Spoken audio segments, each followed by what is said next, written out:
창세기 24장 27절 말씀입니다.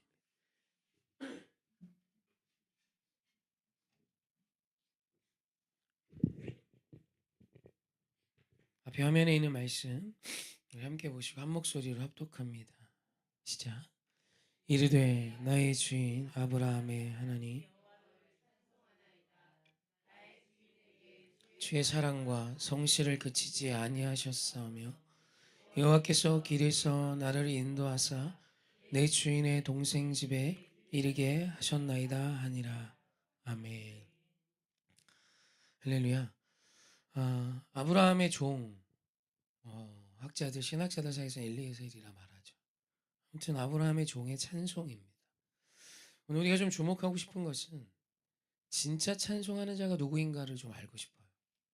사실 이 종은 하나님께 말씀을 받아 나온 하나님의 사람으로 시작한 사람이라 할 수 없죠. 그가 하나님의 말씀을 받아 약속한 땅을 향해 나아간 자도 아니고 하나님의 약속을 받고 나아가고 살아가고 있는 아브라함과 이삭의 그 집의 종이죠. 그 종에게 아브라함이 맹세를 하게 합니다.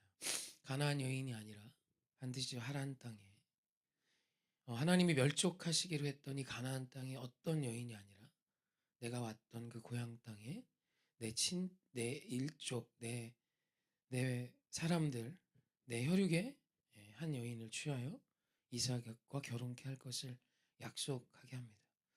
그리고 직선 거리로 700km를 거길 가서 정말 리브가를 만났고 그 리브가가 자신과 함께 이삭의 처로 얼굴 한번 보지 못한 그 남편과 결혼하겠다고 가기로 결정을 합니다. 그리고 그 모든 일을 돌아보며 지금 이 기적을 이루신 이 놀라운 일을 이루신 하나님을 이 종이 찬양하고 있는 거예요. 진짜 찬양이죠. 하나님을 찬양함이 익숙한 사람도 아닐 거고 그저 하나님을 찬양했던 아브라함을 본 것이 이 종의 대부분일진데 이 대부분 이 종은 이 모든 일을 이루실 분이 하나님이심을 알고 이 일을 이루신 하나님을 누가 시키지도 않았는데 찬양하는 거예요. 자신이 우러러 그분을 높이는 것입니다. 그래서 이 주인의 이 찬양, 그 높임, 그 찬송함이 오늘 그래서 기록된 거죠. 이르되 나의 주인 아브라함의 하나님 여호와를 찬송하나이다. 누가 시킨 게 아니에요. 세뇌도 아니에요. 습관도 아니에요. 지금 이 종에겐 이 찬송이 그냥 우러러 나왔던 것입니다. 하나님을 향해서.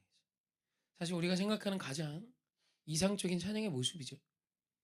누가 시킨 것도 아니고 학습도 아니고 어떤 습관도 아니고 진짜 지금 이 일을 이루실 그 하나님을 내 가슴이 우러러 내 삶을 들여 하나님을 찬양하는 찬송이 지금 이 종에게 시작되었던 것입니다. 오늘 우리가 여기서 좀 주목하고 싶은 것은 진짜 찬양을 하는 자가 누구인가예요. 성경을 보면 찬송함을 계속해서 고백했던 사람이 구약과 신약의 대표적으로 한 분 한 분 있죠. 그 구약의 대표는 다윗이죠. 내 평생의 주의 이름을 찬송할 것을 그는 계속해서 고백합니다. 그리고 신약에서는 사도 바울이에요. 바울 서신을 보면 찬송하리로다, 찬송하라 이 표현이 계속 반복됩니다. 사실 이 두 사람의 인생을 우리가 어느 정도 알죠. 상황이 좋았던 적이 별로 없습니다. 다윗의 인생은 숨막혔고 바울의 인생도 숨막힙니다. 어느 것 하나 인간적으로 세상적으로 그냥 상식적으로 보았을 때 좋은 상황을 살았던 사람은 없어요. 성경 안에서 제일 좋은 상황, 제일 좋은 일을 했던 제일 좋은 어떤 환경을 누렸던 사람은 솔로몬이죠. 그러나 그는 도리어 말년에 하나님을 떠나는 결정을 했지. 사실 다윗과 바울은 상황이 녹록지 않았어요. 아니, 우리로서는 상상할 수도 없는 어려운 삶을 살았죠. 그럼에도 그들은 계속해서 찬양할 것을 누가 시키지도 않았는데 계속해서 선포합니다. 그리고 바울의 찬송 중 아주 인상적인 것은 억울하게 옥에 갇혀 귀신 들린 여종을 자유케 해주고 매마저 억울하게 옥에 던져진 바울과 신라, 그리고 한밤중이 돼서야 의식을 찾고 그들이 그 아픈 몸을 이끌고 했던 것은 찬송과 기도였어요. 충격적이죠. 원망과 불평이 아니라 찬송과 기도를 그 옥중에서 합니다. 그리고 우리가 알다시피 옥문이 열리는 기적, 옥터가 흔들리는 기적이 그곳에서 일어났죠. 사랑하는 성도님, 진짜 찬송은 누가 할 수 있나? 상황이 좋은 사람? 아닙니다. 환경이 좋은 사람? 아니요. 오늘 주의 은혜를 통해 많은 것을 누리고 있는 사람? 그것도 아닌 듯합니다.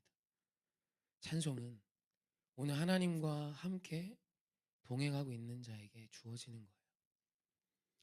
오늘 이 종이 자신의 삶 전체를 성경이 주목하고 있지 않기에 어떻게 살았는지 모르지만 이 종이 하나님의 백성, 하나님의 종인 아브라함과 언약을 맺고 하나님의 일하심을 구하며 믿고 리브가를 찾아 미지의 땅을 향해 나아갑니다.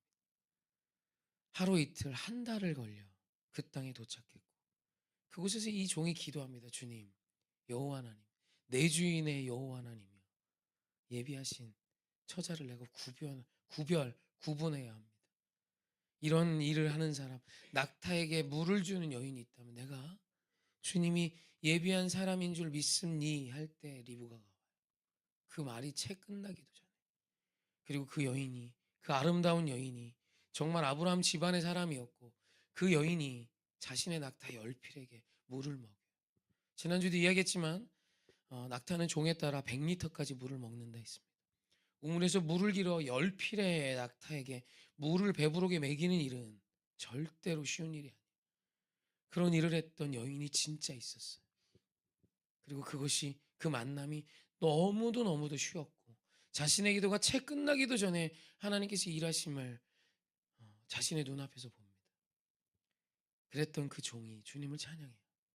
고생을 하지 않아서가 아닙니다. 그 하나님께서 지금 나와 함께 하시고 그 하나님께서 지금 일하고 계심을 주님의 놀라운 약속의 말씀을 믿고 걸어가는 자만이 볼 수 있기 때문이에요. 사랑하는 성도님, 하나님을 찬송하는 자는 하나님의 말씀을 쫓아 오늘을 사는 자입니다. 이것이 하나님과 동행하는 것이죠.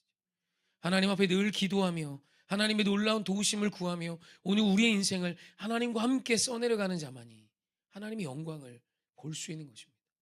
때로는 그 상황이 녹록지 않다 할지라도 때로는 원치 않는 나로서는 정말 견디기 힘든 그 상황 속에서도 주님을 찬송할 수 있는 자는 상황을 뛰어넘어 환경을 뛰어넘어 그럼에도 불구하고 주를 찬송할 수 있는 자는 주님과 함께 말씀과 함께 오늘을 지나고 있는 자만이 할 수 있는 특권이자 은혜이자 기쁨인 것입니다. 사랑하는 성도님, 진짜 찬송이 시작될 때 여러분 영적인 옥터가 흔들림을 믿으십시오. 우리를 막고 있는 가로막고 있는 옥문들이 열릴 것입니다.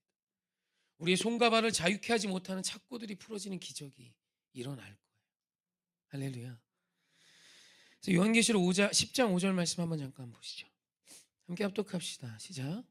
보좌에서 음성이 나서 이르시되 하나님의 종들 곧 그를 경외하는 너희들아, 작은 자나 큰 자나 다 우리 하나님께 찬송하라 하더라. 아멘.